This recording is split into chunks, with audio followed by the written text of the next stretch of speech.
life friends. So today I want to talk about how we only have so much energy to devote to things in our life. If our battery is at 100%, when we give energy to things that don't serve us, we don't have that energy or that battery life to devote to things that really matter to us.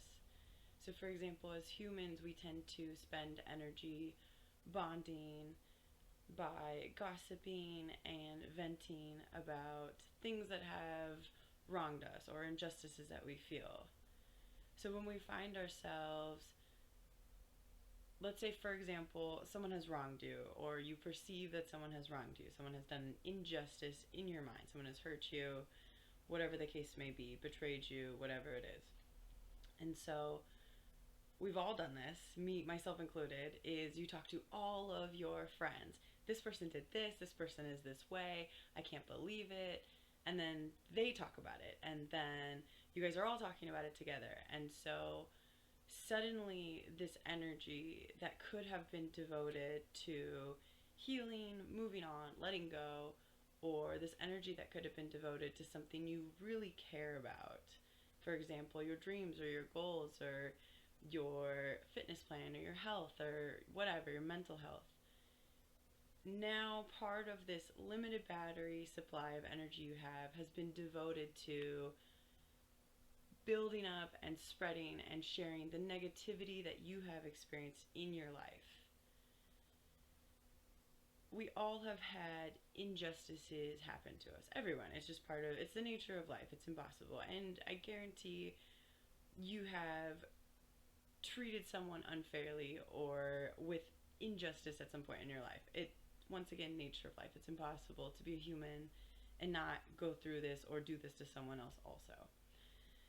So the thing is we cannot fix or bring or convince somebody to be better or to change or to improve themselves.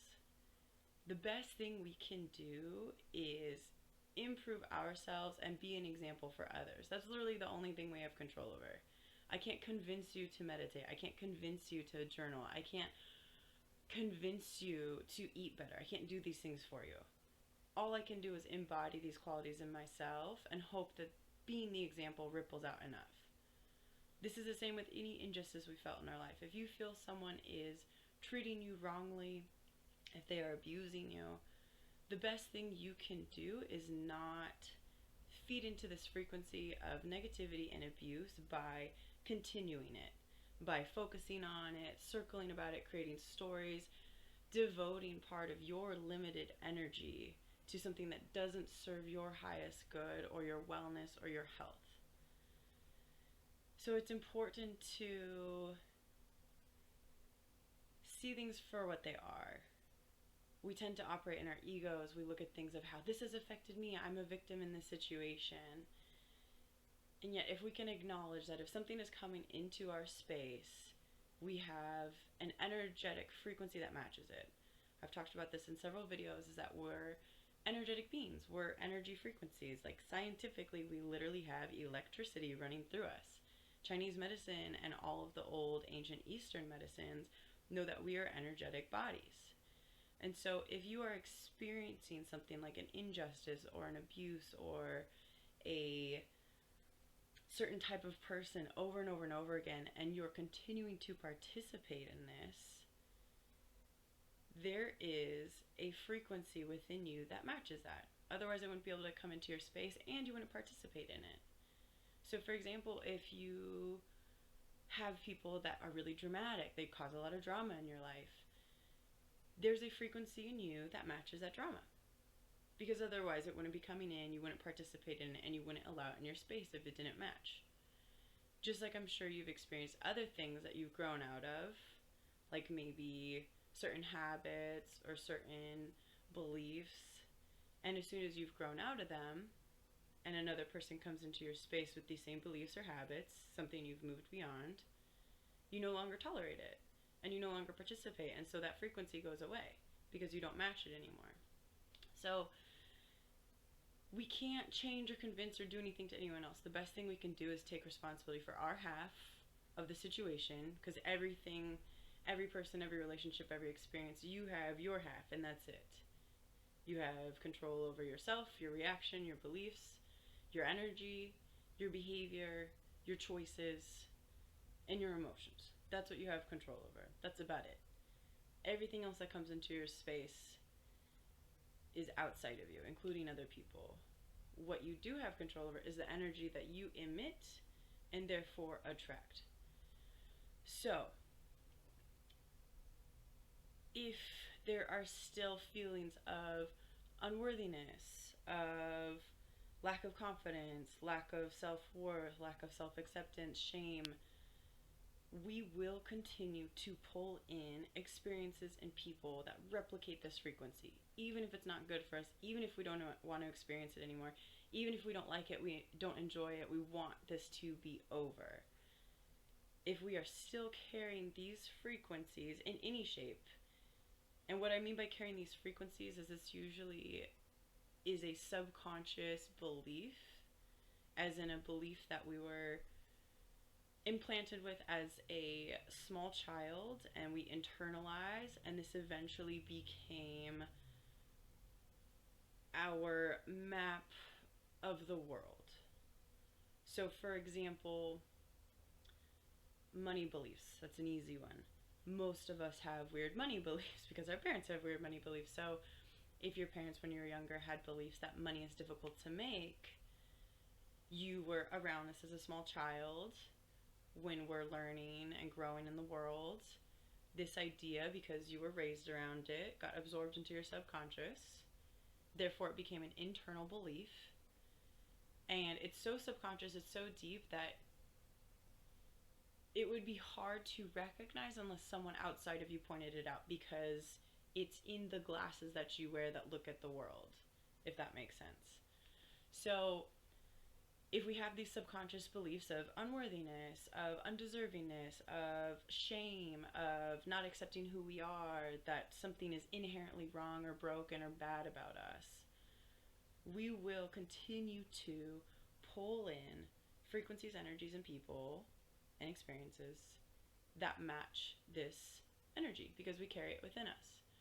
So we can't control other people, and we can continue to give away our vital energy if we continue to talk about these experiences, complain, vent over and over and over and over and over again. Of course, there's always somebody that you probably vent to that's your safe space, and that's important to have someone that's a positive sounding board. But you know the friends that, or the people in your life that build you up, that help you heal, that help you realize things and pull you out of this space. And you know the friends that perpetuate the drama, do the circle with you. They'll talk for you an hour about this person, saying horrible things that have nothing to do with the situation, but they just want to speak badly about somebody. So choose wisely where you're devoting your energy and how much of your vital battery life, your vital energy, you're giving away to perpetuate situations that don't serve you anymore. The last thing I want to say is that it dishonors who we are and who we can be to give away our energy to someone that has hurt us and give away our power to a situation that has hurt us. It dishonors the greatness and the possibility and the potential that is in all of us. When we choose to give away our power, to give away our energy, to by choice at this point, after a situation has occurred, and then continuing to go around and around and build the negative energy around it and build the drama and make the stories and circle back to it. When we choose to engage in this after this thing is over, whatever it may be, or even during, depending on the situation, we dishonor who we are. I told a friend recently about a recent situation that I had that my energy is far more valuable than devoting the limited energy that I have to a person who doesn't add value to my life, or a situation that is negative and doesn't serve me. I have a mission here to help people heal and to give people tools and of empowerment, and it doesn't serve me, it doesn't serve my power, it doesn't serve the person that I am building, that I am becoming, to choose to give my power away to a situation that is negative or abusive or in a frequency that I don't agree with. And so by choosing to engage in this behavior over and over and over again of like the gossiping and the venting and the complaining and the building the stories, you are dishonoring who you are. You are choosing to give away your power. You're dishonoring the potential of your energy and your gifts. Remember, we have a limited battery of energy throughout the day. And if you're continuing to give your energy to people that don't deserve it, you're going to be exhausted. You can't move forward. You're, by choice, giving away your power. You're saying that this is the value of your energy. The value of your energy is giving it away to people who do not deserve it. That you're continuing to pour your energy into a boat with a hole in it. And so, choose something better for yourself.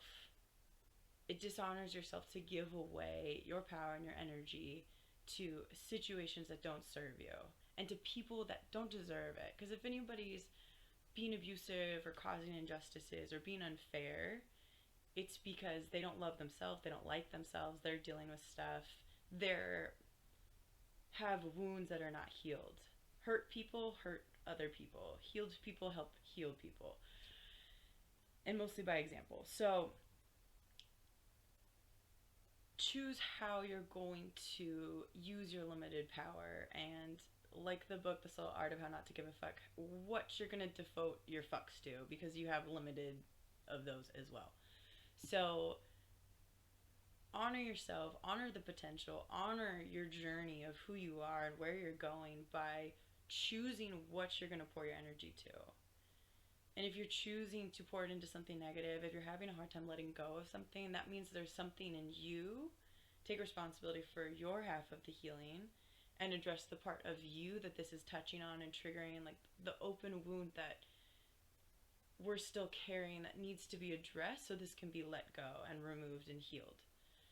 So that's the thing. That's the biggest part of all of this, is choosing to devote and give away our energy to situations like this. Doesn't honor us, it doesn't serve us, and it limits the potential of who we can be and what our energy can do when it's devoted to something like our wellness, our health, our dreams, our serving humanity, which is also healing yourself, because when you heal yourself, you heal everybody. And so I know a lot of us suffer with this. It's very normal. Like I said, like it's human nature to experience injustices and to also cause injustices in other people. But we're moving out of this space, and we have the awareness and the ability and the technology to move beyond these things more quickly. So honor yourself, honor the value of your energy, because it has a lot of value. If we put even a fraction of the energy moving forward into things that are good for us instead of things that don't serve us, like gossip and celebrity news and things like this that don't matter, like literally don't affect our lives at all. So that's it. Honor yourself, honor your energy, choose what you're going to devote your energy to. If someone is causing abuse or a disruption in your life, it's up to you how much of your energy you're going to give away to this. That's your choice. So I encourage everybody to take things that are happening in their life less personally, choose to use that energy that could be used complaining or venting on going inside and healing the part of you that matches that frequency so you can actually heal and move beyond these cycles. If you need help with that, I'm here. I am an intuitive wellness coach. I'm happy to help. This is my work. And enjoy. Good luck. Have fun. Be well.